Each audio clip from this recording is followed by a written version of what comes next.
We must be intentional. We must have a plan. And this evening, I want to tell you about 4 of the interventions that are currently underway that I committed to the people of Kenya in terms of how we are going to create jobs. Number 1 is labor mobility. And I have my team here. They are going to, I'll give them a chance to tell us what kind of progress are we making in that space of labor mobility. I have had occasion to personally sign off some of the bilateral labor agreements. I was in Germany with the German Chancellor. We've signed off with another 3 or 4 countries. As I talk to you, my team at the Ministry of Diaspora and the Ministry of Labor are working on 19 additional bilateral labor agreements with different countries. That's 1. And we are going to discuss the numbers shortly. Number 2 is the whole program around housing. How many jobs are we creating for engineers, for architects, for quantity surveyors, for electricians, for plumbers, and a whole lot of them in that space. Number 3 is digital jobs. What are we doing in the digital job space? What are we doing with Jitume? What are we doing with Ajira program? What are we doing with all our TVETs? What are the numbers looking like? What is the 1,450 ICT hubs we are working with members of parliament to construct? How is that going to look? And shortly, we're going to share with you the numbers. And number 3, or is it number 4? The whole space around industrialization, manufacturing. What is it that we are doing? Why have we rolled out 47 county aggregation industrial parks?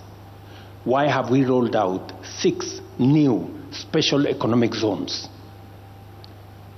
What are we doing with our manufacturing sector? Why have we put in place a policy framework that stops us from importing all manner of things? How do we produce steel locally? How do we produce cement locally? How do we take advantage of our young people and stop importing furniture? How do we? Those are some of the policy interventions that we have passed through Parliament to build the capacity around our manufacturing, our industrial space. It is the reason, for example, that we put a levy on import of clinker. And as a result, we are producing clinker today in Kenya, we are exporting. Many companies that had closed down have now stepped up. It is the reason why steel, for example, I was in West Pokot a few months ago when we were setting up a huge plant for manufacture of clinker that will employ close to 5,000 people. Last weekend, I was in Taita Taveta. We have been, we have been mining iron ore and exporting in raw form. For the first time, we now are going to have a steel manufacturing facility in Kenya, and we will not be exporting raw materials of iron ore.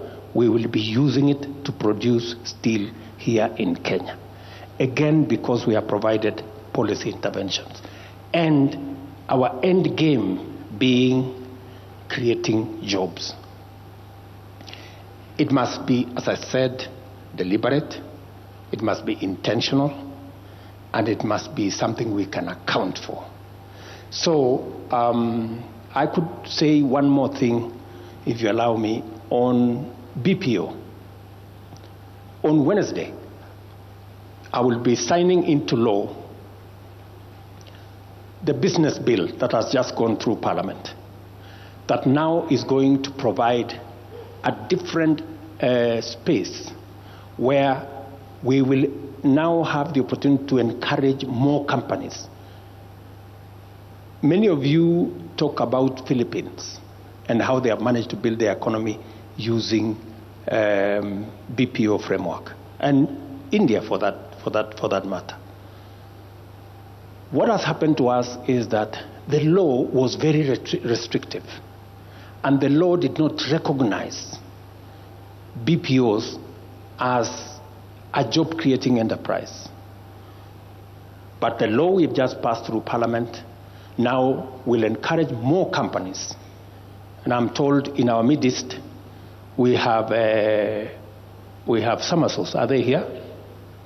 Right. Those people there were taken to court, and they had real trouble. They really bothered me. Now I can report to you that we have changed the law. So nobody will take you to court again on any matter. Right? And I'm talking about Somersos because they will tell us how many people they employ and what kind of trouble they were going through. And they were about to relocate most of their operations to Uganda because many of us were giving them trouble, and we didn't have the correct space. Thank you very much, good people. I'll give you a chance to say something later. And many